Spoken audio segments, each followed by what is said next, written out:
प्रभु यीशु मसीह के मधुर और मीठे नाम में आज दिनांक 30 अक्टूबर दिन सोमवार को आप सब श्रोताओं का हम हार्दिक स्वागत करते हैं। आज के दिन के लिए जो वचन है लिया गया है नीति वचन की पुस्तक उसका 13 अध्याय 20 पद। बुद्धिमान की संगति कर तब तू भी बुद्धिमान हो जाएगा, परंतु मूर्खों का साथी नाश हो जाएगा। प्रियो, एक पुरानी कहावत है कि माला बनाने में इस्तेमाल की जाने वाली डोरी भी फूलों के सुगंध ले लेती है। जो बुद्धिमान लोगों के साथ चलेगा वो बुद्धिमान होगा। हमें पुराने और नए नियम में बहुत से बुद्धिमान लोगों की जीवन कहानियाँ मिलती हैं। जब हम उन्हें पढ़ते हैं और उस पर मनन करते हैं तो हमें भी उनके साथ चलने का एहसास होता है। प्रार्थना में हम जो समय बिताते हैं वह भी साथ चलने जैसा है, और पवित्र आत्मा की उपस्थिति में भी होना बुद्धि के साथ चलना है। यदि आप बुद्धिमान बनना चाहते हैं तो प्रभु के लोगों और प्रभु के सेवकों के साथ संगति रखें, जिनका प्रभु द्वारा शक्तिशाली रूप से उपयोग किया जाता है। वे अपने जीवन के अनुभवों और पवित्र शास्त्र से अद्भुत सलाह के साथ आपका मार्गदर्शन करेंगे। इस तरह की संगति पवित्र जीवन जीने और आपके प्रार्थना जीवन को बेहतर बनाने में मदद करेगी।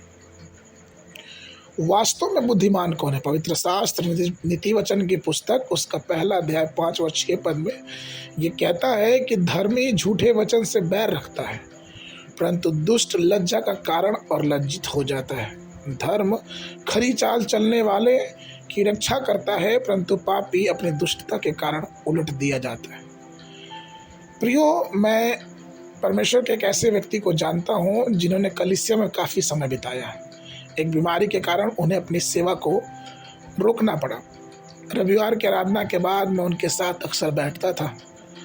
कलीसिया के माध्यम से कलीसिया पे हर एक बातों की गवाही मैं उनके माध्यम से सुनता था, और वो मुझे हमेशा बताया करते थे कि किस तरह से चमत्कारिक रूप से परमेश्वर ने उनका नेतृत्व किया है।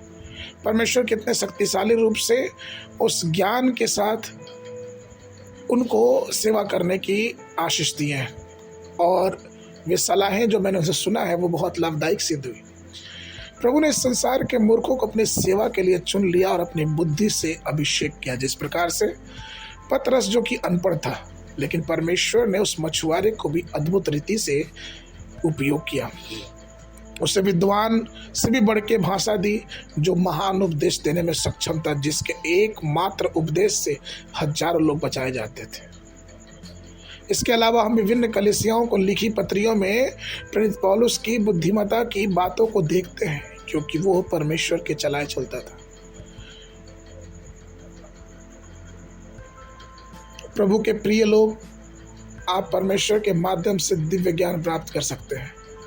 परमेश्वर के सेवकों के संदेश के माध्यम से, परमेश्वर की संगति के माध्यम से आप इस चीज़ों को समझ सकते हैं।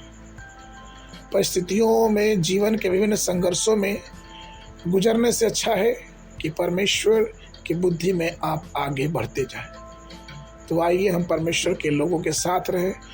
जो बुद्धिमान लोगों के साथ रहता है वो बुद्धिमान बन जाता है। आज के मनन के लिए मत्ती 11:25।